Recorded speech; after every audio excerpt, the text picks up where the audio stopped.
The quiet psychology of technical analysis. Technical analysis is not a method. It is a mirror. The chart does not tell you what will happen.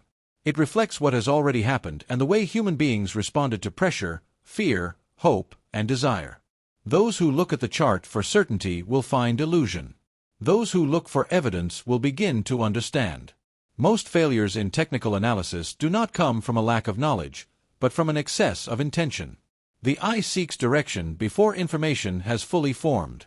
The mind searches for confirmation of a decision already made.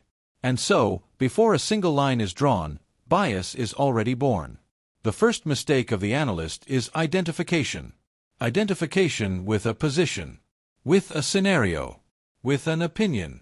From that moment, the chart ceases to be an object and becomes an emotional partner. Every threatening movement is dismissed as noise. Every minor confirmation is elevated to truth. Professional analysis begins with detachment. Not emotional coldness, but cognitive distance. The ability to observe price as if you are not involved, even when you are. This is not an innate trait. It is a cultivated state of awareness. The chart is not a field of prediction. It is a field of probabilities. There is no certainty within it, only structure. There is no single truth, only zones where market reactions tend to converge.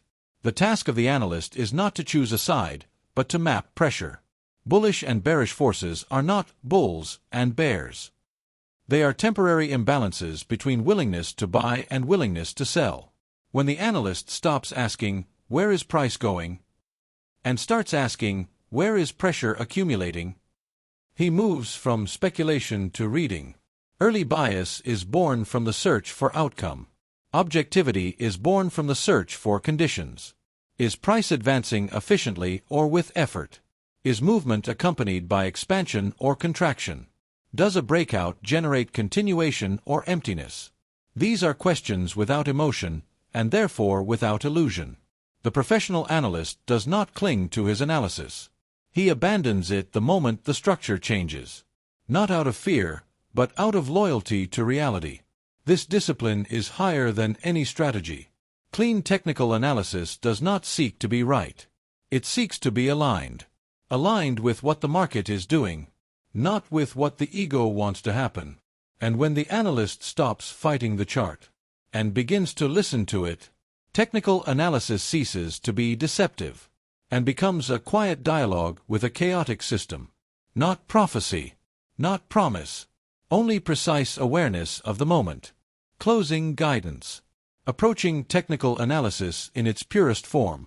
To avoid the traps described in this chapter, the analyst must first accept a difficult truth.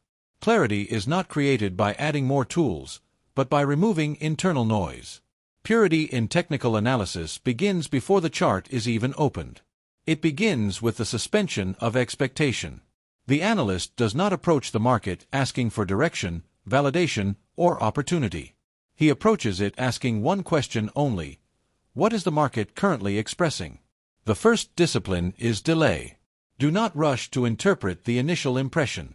The mind is fast to label and eager to conclude. Let the structure reveal itself before assigning meaning.